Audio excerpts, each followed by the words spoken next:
Hello, this is your host, Belle Chavey speaking. Welcome to today's episode of the Morrison Family Center for Student Wellbeing's podcast, WellCat 101. The purpose of this podcast is to give students an opportunity to share their college experiences, their advice, or interesting anecdotes for listeners who are students, staff, parents, etc. Each episode topic will be related to student well-being and or mental health through the lens of positivity and growth. We hope you enjoy this episode of WellCat 101. Hey guys, welcome to the fourth episode of WellCat 101. I'm super excited about this one because of how important today's topic is and because we have some very special guests here today. Shirah and Michael from NightCap. They're the founders of the viral sensation. Shirah and Michael, how are you guys? Good. Doing well. How are you, Michael? I'm doing great. Thanks for having us. That's awesome. Now, for those unfamiliar with the company NightCap, would you guys like to tell us about yourselves and your company? So NightCap is the drink spiking prevention company. It originated as a scrunchie that covers your drink at the bar. So there's a little pocket that holds this cover and it doubles as a scrunchie. And you can wear the scrunchie in your hair or on your wrist. And when you go to the bar, you just put it over your drink. It's washable, reusable, and super convenient. About 6 years ago, I had a college friend that was spiked at the bar. And a few weeks later, I went to bed one night and thought of this idea when I was sleeping. So I woke up, ran around my house to basically show my dad what I was thinking in my head, and I found myself in my mom's closet. So I grabbed her stockings and a scrunchie from my room, created the first prototype, which was NightCap. So we are sibling co-founders, and I came home from Florida State University where I did 4.5 years. I dropped a little math class here, a little theater class here, so I had an extra semester going on. And I came home from the summer, and I saw Shirah's little prototype on the table. And all they really had was a name, a provisional patent, and a little piece of fabric. And, I just loved the concept of it. And being in college for the last 4 years, I understood the magnitude of the problem. And I thought that this was like a solution that people would actually use because it was a fun and convenient way to solve a serious problem. And so I just jumped in and we started working together on it. Awesome. So you guys started working together on this, and mostly I know you guys from being on an episode of Shark Tank. Can you kind of tell us about your journey up until that point? Well, nobody wanted the product at first, so it was really, really hard to get people on board.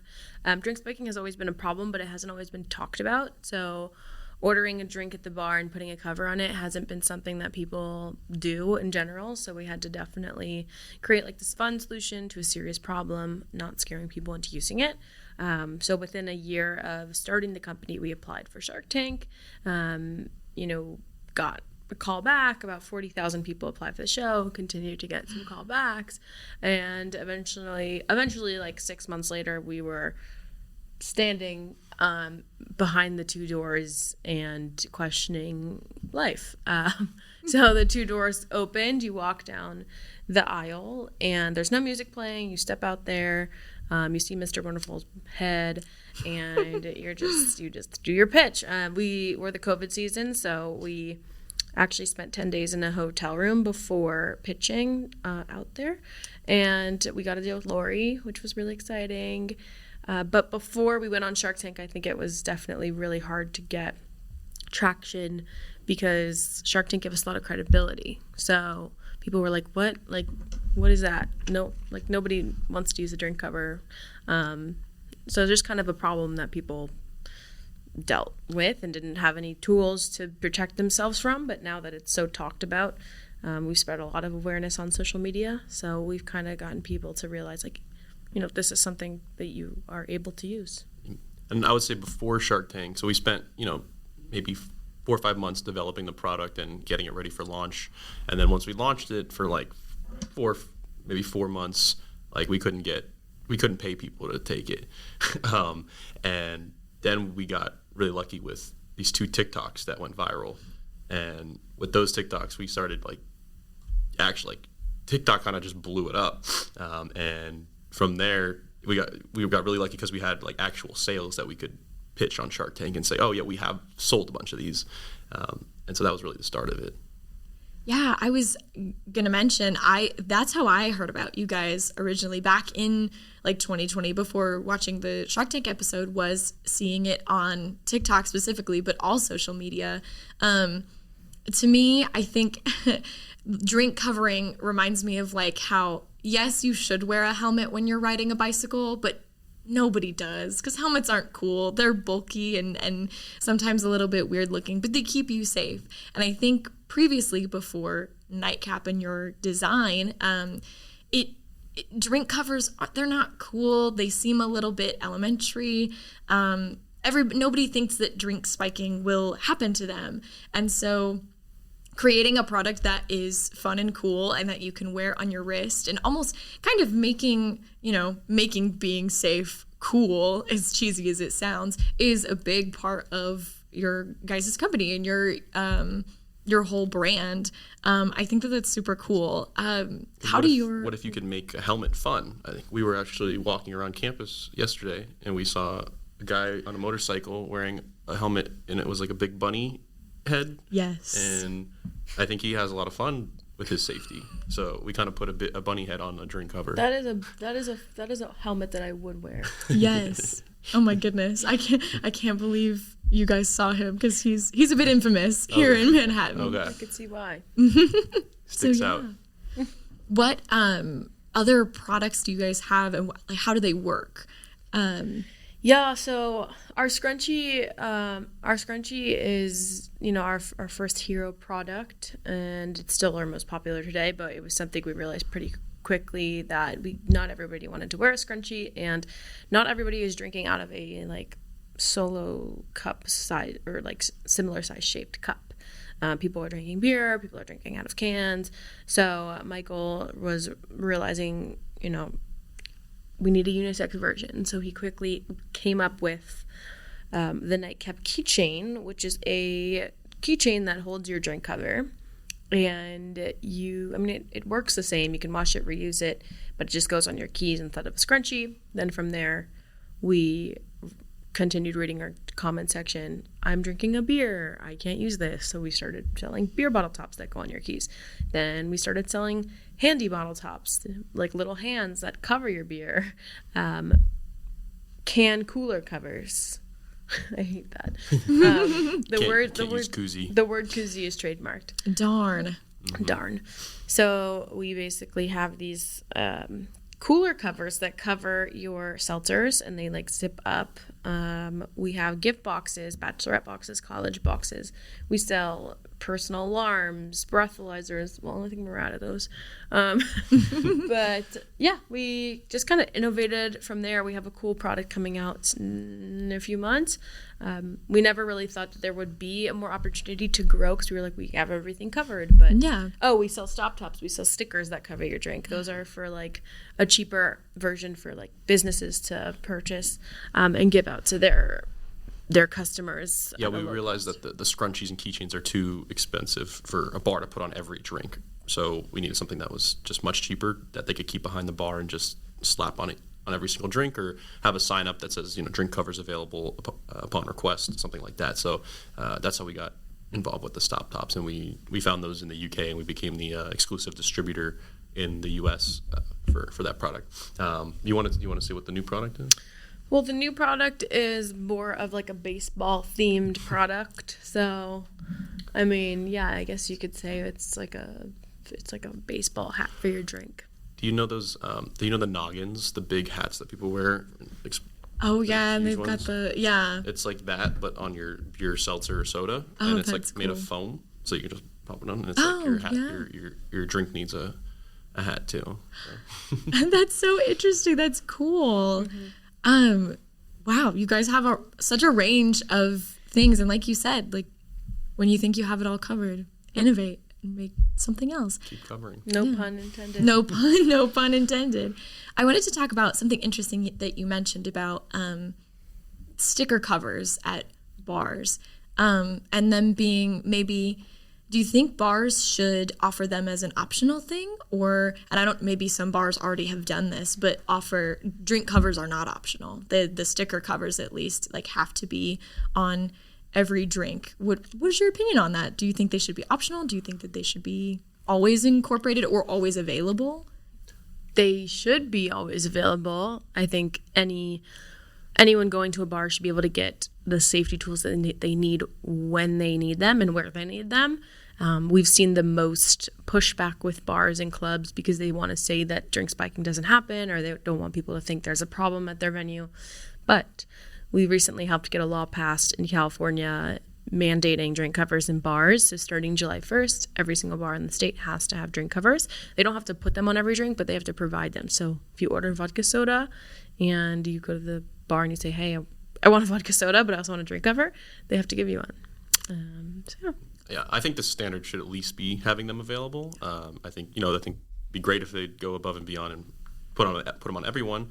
Maybe they can build it into the price of the drink. It's only 20, 30 cents for at least for that product. And what we try to do is we think of it from a business point of view. And so we're able to brand them with their logos. We're able to put a QR code on them. We can put access to their menu. Maybe if it's a club, we can sell tickets to events, like future events, right through their drink. And so try to turn it into an ROI opportunity as well as a social responsibility opportunity for them at the same time.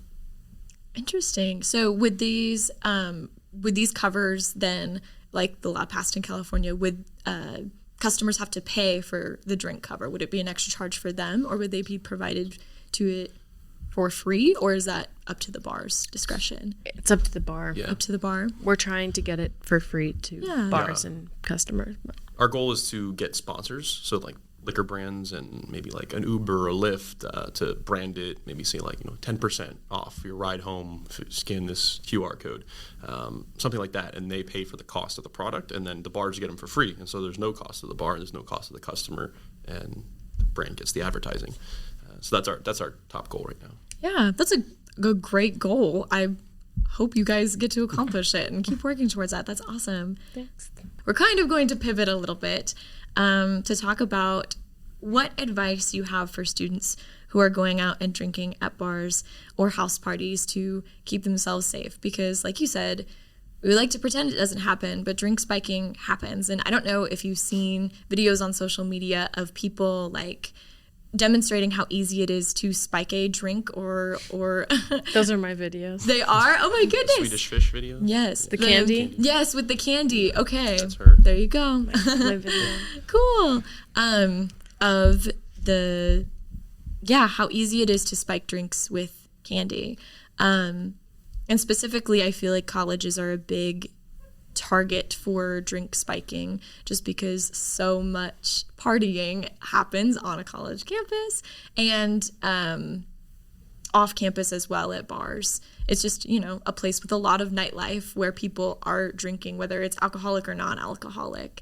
So what advice do you have for people, students going out to keep themselves safe? So number one, I would say never leave your drink unattended, ever, with or without a NightCap. The NightCap stop tops all of our products are not a replacement for supervision or proper drink supervision. So obviously, if you leave the product there and you go to the bathroom, obviously someone can tamper with it.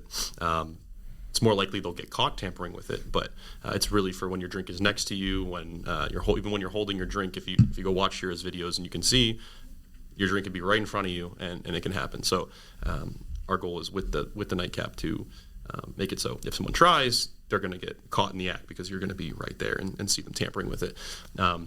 Another thing I would say is that we also offer a free app called TASA, the anti-spiking app. It's totally free for everyone.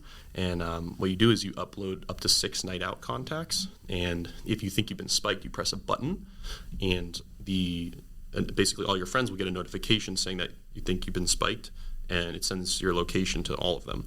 And then anyone in the area around you will be notified that there's been spiking reported in their area to be extra careful and either leave or be extra safe.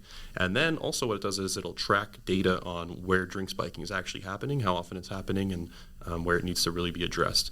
So those are two things especially the first one, just never go to the bathroom. And I know a lot of people think that our product is for that, and we very much advocate against it. Yeah, and knowing that the most common person to spike your drink is actually someone that you know. So when you do go to pre-games, house parties, frat parties, make sure that you bring your drink with you and make your own drinks, because those are the times when we let our guard down the most, and those are the times where we should not be letting our guard down the most. Oh, and I'll add one thing to that, which is kind of on a similar note, is, we get a lot of comments, and they're like, people say, oh, if you're worried about drink spiking, you're at the wrong bar, or like so it doesn't only happen at shanty bars or fraternity parties. We've been at, real business events where you'd never expect it. It's all just networking, and it's not college students. It's not, people there own big businesses and high caliber events. High caliber events where you would never expect it, and we get people coming up to us. I was in the hospital last night. Multiple people coming. I was in the hospital last night. I went to this event and I was drugged. And so, also keep in mind that people drug people and rob them. So it's a well-known thing. So, if you're wearing a watch, you're wearing something expensive too, like you're a target. And so just because you're not at some hole-in-the-wall bar doesn't mean that you're not immune to it. Mm-hmm. Something you can use is a term angel shot. So if you're uncomfortable at the bar and you go to the bartender and say that you want an angel shot, it's a discreet way of asking for help. So they will, I don't know, it depends on like your situation, but either get you a ride home or, keep an eye on you, whatever it is. But that is a discreet term you can use at the bar. Also, if you're on a college campus, you should know about the term, or going on a college campus, you should know about the term the red zone, which is something that a lot of us don't learn, but basically the first semester, from August to Thanksgiving break, assault cases rise by 50%, 50, on college campuses. That is the time where this stuff is happening the most, and just being aware of that can help you navigate situations differently. But you can, always watch the bartender make your drink, go out with friends, use a hand signal. If they don't listen to your hand signal or your code word, get new friends. Cover your drink, never leave it unattended, and plan your route. Plan like where you're going, because usually if you are planning where you're going, it's not a good sign if you kind of like are off that track. Like you should probably stay on that path, and always take a ride home or have a designated driver. Absolutely. All of those things, such good advice.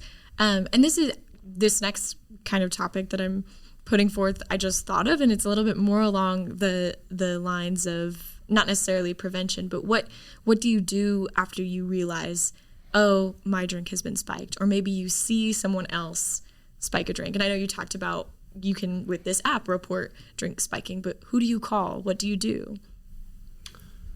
Well, the first thing I would do is, if you're with a friend, tell them that you think you've been spiked. And if depending on how bad you feel, number one, you go to the hospital. If you're in a really bad situation, you can call the police. Make sure you file a police report, because one thing is that if you go to the hospital and if you're not assaulted physically, and there's no police report, they will not test you most of the time to see if you've been spiked. And that's something we're trying to change, especially in Boston right now. We're working on a law that says that the hospital has to test you if you request it. And then, if you're think you've been spiked and you're somewhat okay, I would, go home, because you don't know if things can change. But definitely don't stay out, because you don't know probably who spiked you and if they're following you or they're watching you, and it's super dangerous. Yeah, I would say the same. Yeah. Now, the episode is getting pretty heavy, and so we'll maybe talk about one more thing about college environments. Why do you think college environments are a particular hotspot for drink spiking? I know that bars and clubs and public places are hotspots for drink spiking, but you guys, from what I understand, are visiting multiple college campuses. What was your logic behind visiting college campuses, and why do you think college campuses are a hotspot for drink spiking? I think it's because people know what college students are doing. Like, out of every single demographic out there. College students are partying, that for sure. So it makes them an easy target. I mean, not them an easy target, but college campus, you can guarantee that there's people out and about. And colleges are our biggest customer because they do want to protect, their students. But yeah, we visit many campuses. We've done a lot of college nightcap tours, just kind of educating students on not safety, but also entrepreneurship, how to start a business when you're young.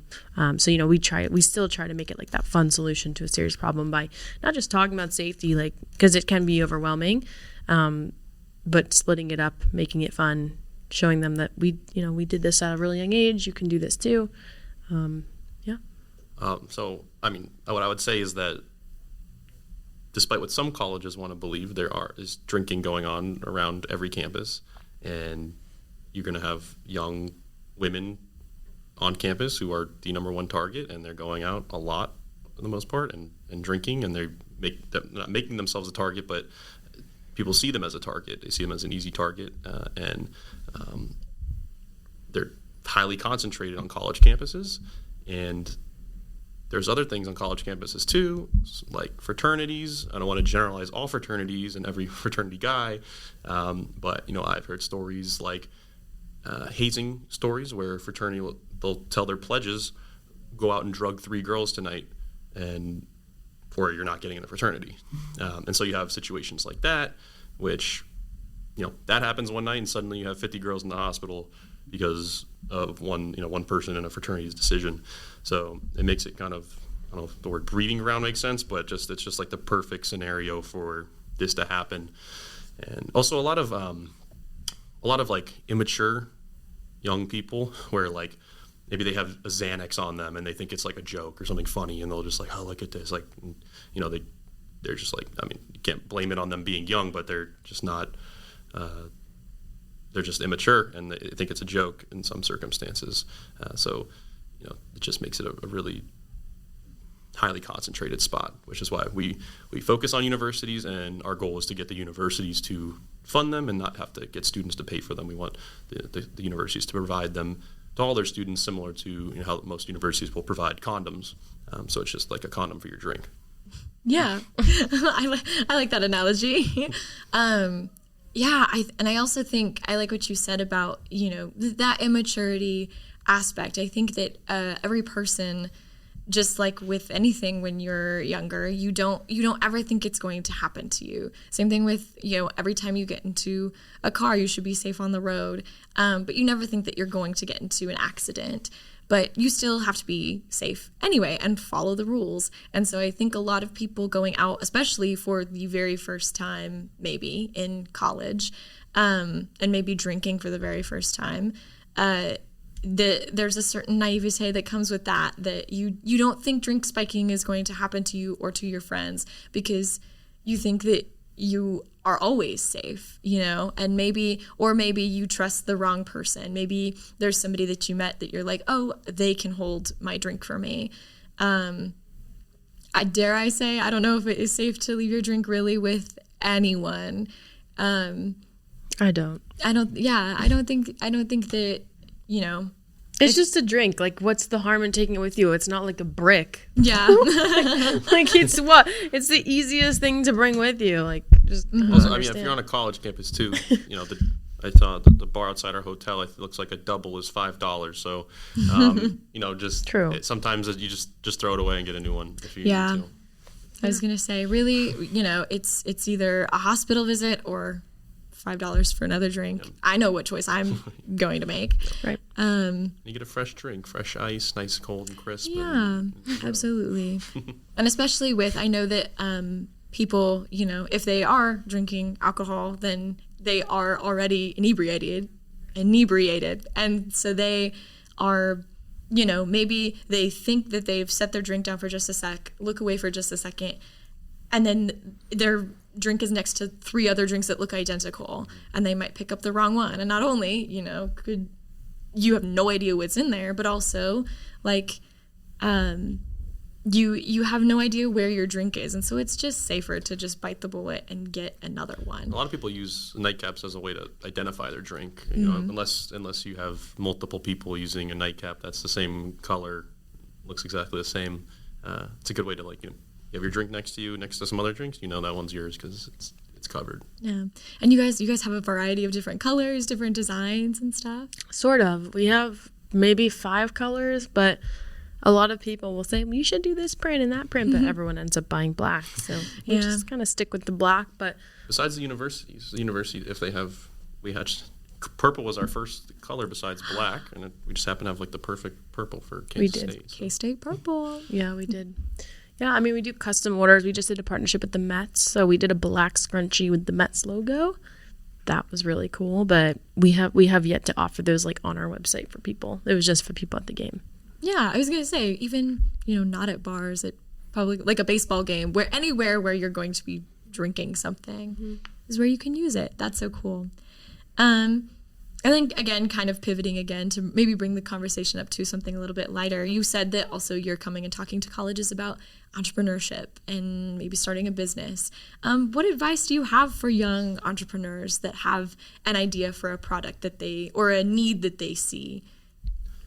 Well, I'd say if you're in college, people like to hear from us because she was in high school, I was in college when we started it, and you know, I went to Florida State, and I had that one semester left, fortunately, so I was able to take advantage. Florida State actually they had like the first ever college of entrepreneurship in the country.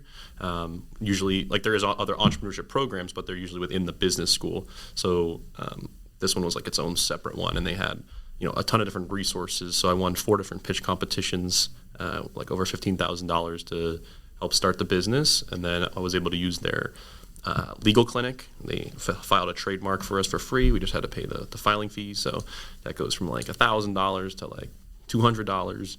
And then we used their textile testing center there to test the fabric, put it through the wash like 100 times and see, you know, is this actually reusable? Is it going to stay in form?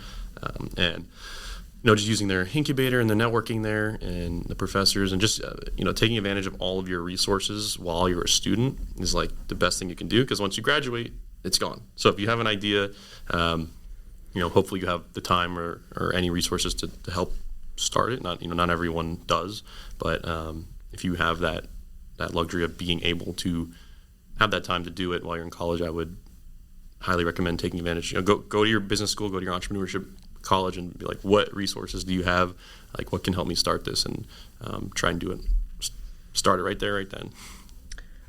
I would say for young people, realizing that you're never going to be ready for anything. Like, we weren't ready for starting the business. I was 16. I didn't know anything. We weren't ready for going on Shark Tank, but we did it anyway. You know, there are so many things that we're just like hit with, and we're like, I guess we just have to kind of go do this, and you kind of figure it out along the way. But I think if you wait until you're ready, you're never going to act on your ideas.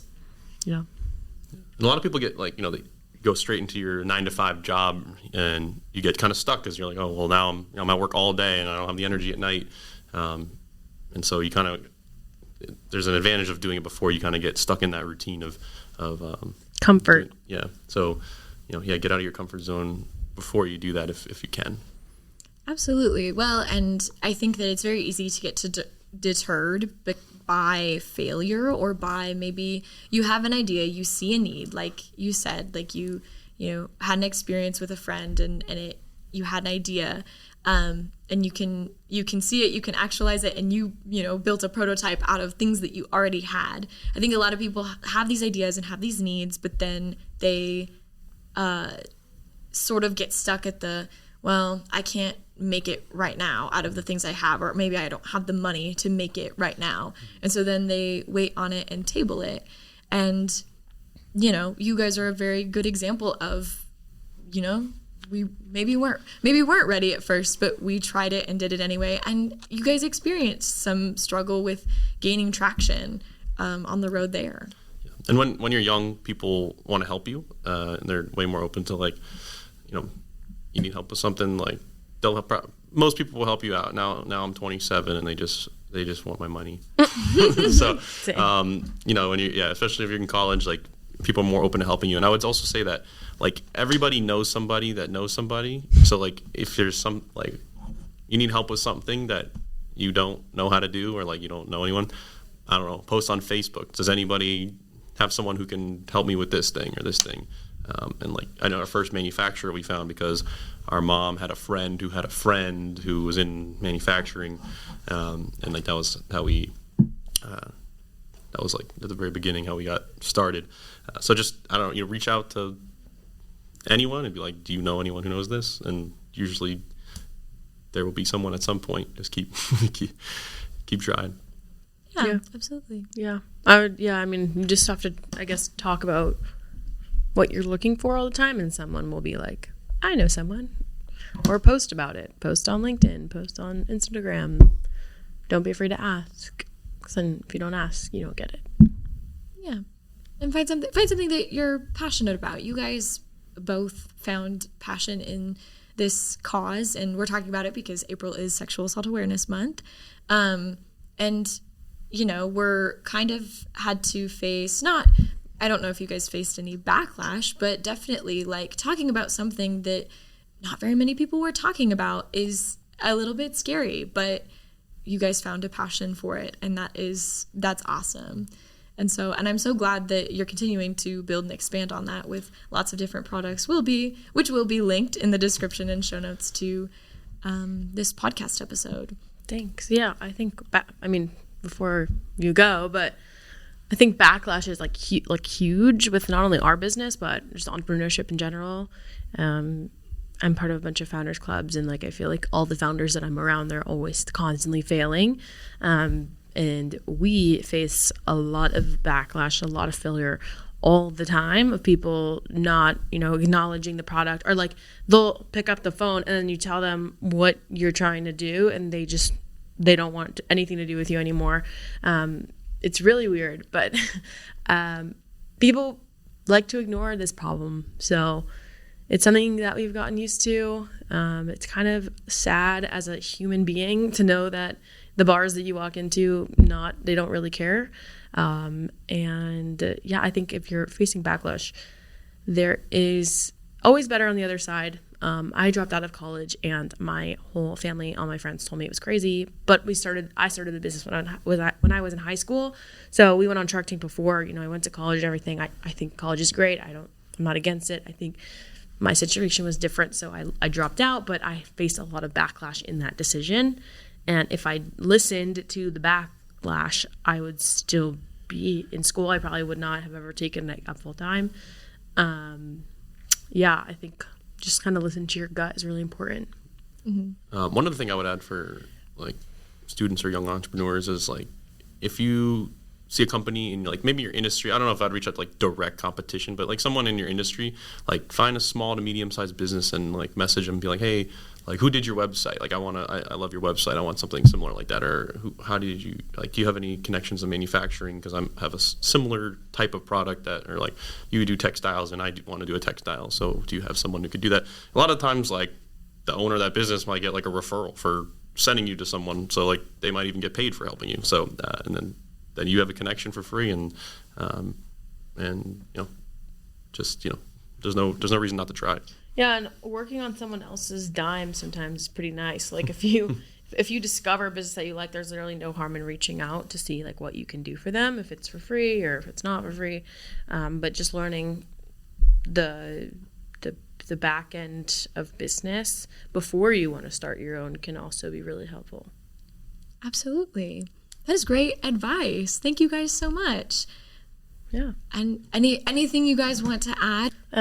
Follow us on Instagram and TikTok. Our website's nightcapit.com. We're looking for TikTok affiliates right now, so if you want to sell products on TikTok Shop, request a free sample or message us on TikTok. NightCapIt is all of our socials.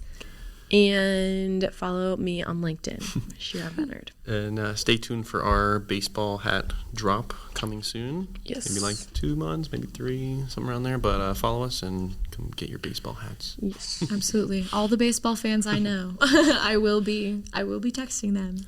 So, well, thank you guys so much for being guests on today's episode.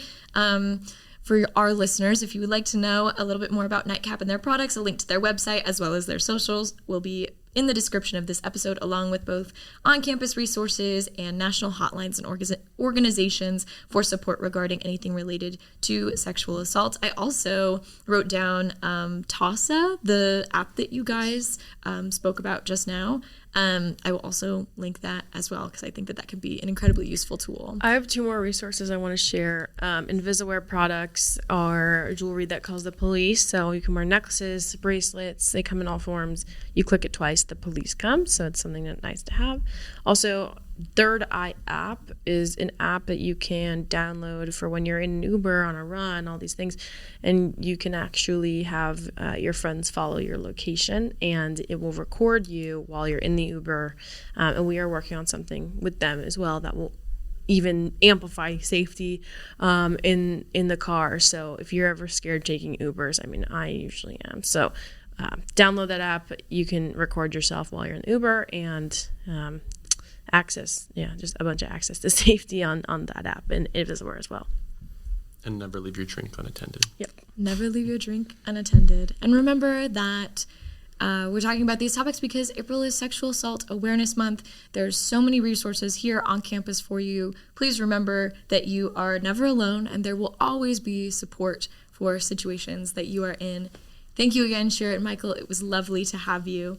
Bye. Thanks for having us. Bye.